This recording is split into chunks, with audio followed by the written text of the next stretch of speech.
बना रहे। बुलडोजर का डीजल खत्म हो गया। देखिए अभिषेक जी, सबसे पहले धन्यवाद न्यूज इंडिया 24/7 का, जिन्होंने चर्चा के लिए आमंत्रित किया।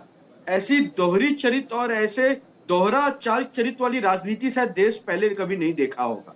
Point one. दूसरा, कौन न्याय की मांग से पीछे हट रहा है और कौन न्याय की मांग नहीं उठाना चाहता है। सवाल तब खड़ा होता है जब आप 12 साल की बच्ची का डीएनए और 1 का 15 का नार्को टेस्ट करने की बात करते हैं, जिसकी उम्र 15 साल है।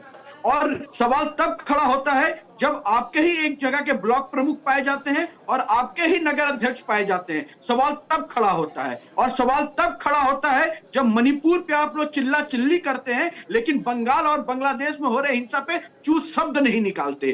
तो ऐसे में आरोपियों का मनोबल बढ़ाने का काम जब बैठ के यहाँ टोपीधारी नेतागण करेंगे तो इस तरह का मनोबल उनका बढ़ता है। और पॉइंट वन, इन्होंने कहा कि कोई धर्म और जाति विशेष देखकर बुलडोजर चला देते हैं, डीजल खत्म हो गई। तो मैं उनको याद दिला देता हूं, ये योगी जी की ही सरकार है जो विकास दुबे के घर के ऊपर भी बुलडोजर चलाई है और अतीक अहमद के भी प्रॉपर्टी पे बुलडोजर चला है। हमारे देख रहे हो आप ब्राह्मणों की, वही जाति देख रहे हो आप ब्राह्मण की। सवाल तो वही है भाई, सवाल तो वही है। बीच में नहीं बोला टोपी वाले वो प्रवक्ता महोदय, बीच में नहीं बोला। नहीं, कीचड़ वालों से हम भी सवाल करेंगे ना, सत्ता में तो कीचड़ वाले बैठे हैं।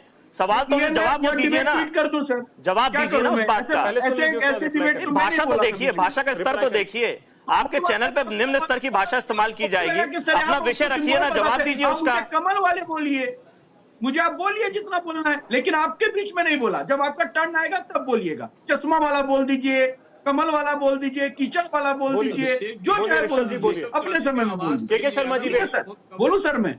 धन्यवाद। ऋषभ जी बोलिए। सबसे महत्वपूर्ण विषय यह है कि जैसे आरोप लगे हैं और जिस तरीके की चीन निकल रही है, ये तुरंत खड़े हो जा रहे हैं उसको बचाने के लिए। मैं तो बड़ी जिम्मेदारी के साथ कह रहा हूं, मणिपुर की घटना जब घटी थी तो प्रधानमंत्री जी ने बकायदा संसद सत्र शुरू होने से पहले 3 स्टेट में उस समय घटना घटी थी, लेकिन उन्होंने सबसे पहले मणिपुर की चर्चा की, बाद में छत्तीसगढ़ और राजस्थान की चर्चा की।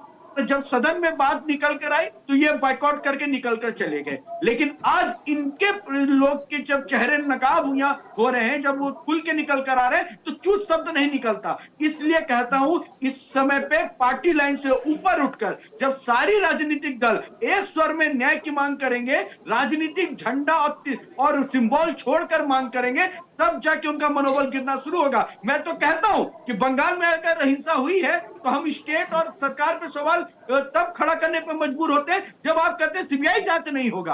और मैं तो यह भी कहता हूं, अगर उत्तर प्रदेश में घटना घटी, सरकार हमारी है, जिम्मेदारी हमारी है, और हमने अपने पार्टी के अंदर कमेटी भी बना के एससी समाज से जो आते थे, जो वहां के दलित लोगों को भी हमने भेजा। लेकिन क्या समाजवादी पार्टी के लोगों के द्वारा सम्राट जी, आप लोग भी अभी फिलहाल सरकार के हिस्सेदार हैं, कमेटी बनाकर क्या डीजल खत्म हो गया है जैसा यह जी ने कहा? ठीक है ऋषभ जी, आते फिर से।